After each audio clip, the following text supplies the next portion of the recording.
The Nigerian House of Representatives has passed four significant tax reform bills aimed at overhauling the nation's tax administration. The bills seek to streamline tax collection, harmonize revenue processes, and consolidate existing tax laws. The bills include the establishment of the Nigerian Revenue Service to replace the Federal Inland Revenue Service, the creation of a joint revenue board, and a tax appeal tribunal, and the consolidation of all legal frameworks related to taxation in Nigeria. These reforms are expected to enhance transparency, efficiency, and dispute resolution in the nation's tax system. The bills were presented by the House Leader, Professor Julius Nwubere, and passed following a vote led by the House Speaker, Honorable Tajudeen Abbas. These developments put an end to speculation about the fate of the reforms, marking a significant step towards improving Nigerian tax administration. To move that HB 1593, SB 186, HB 411, HBs 178 and 1846, and HB 1055 as clearly outlined by Mr. Speaker be read a third time. I so move, Mr. Speaker. You say aye. Those against you say nay. That is have it.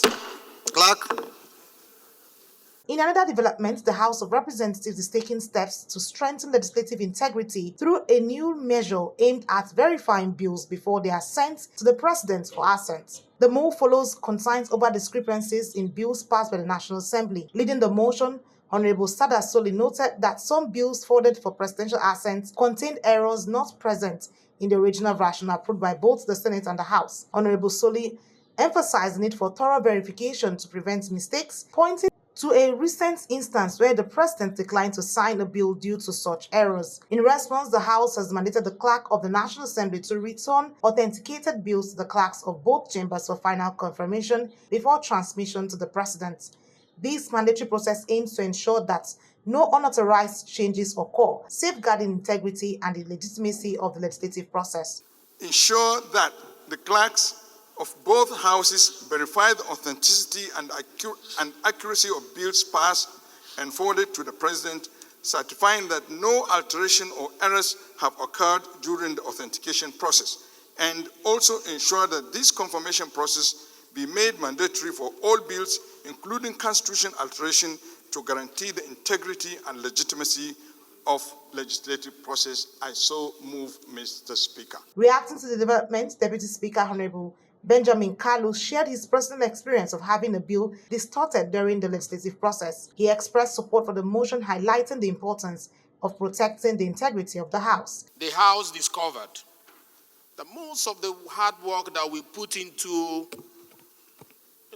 framing our laws, pieces of our legislations, by the time it leaves the kitchen of the Parliament, it goes into the hand of the management, who delegates the Department of Law for cleaning. The final products usually are different from the original version.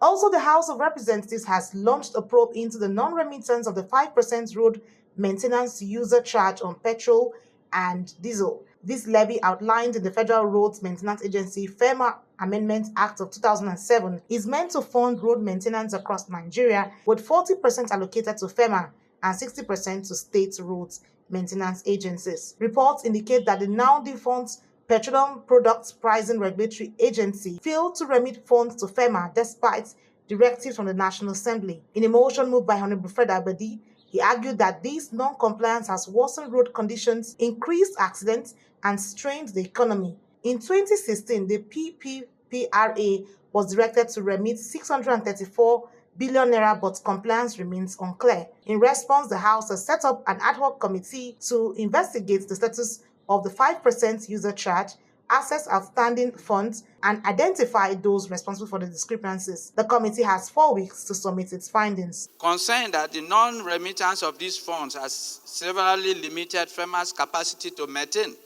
and rehabilitate federal roads, leading to the deterioration of road infrastructure, increased accidents, higher vehicle maintenance costs, and economic losses.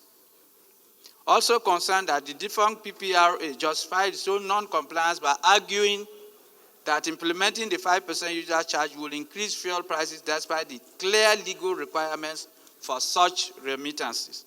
As of now, there's no confirmation from the Nigerian Midstream and Downstream Petroleum Regulatory Authority on the enforcement or disbursement of these funds. Annie T.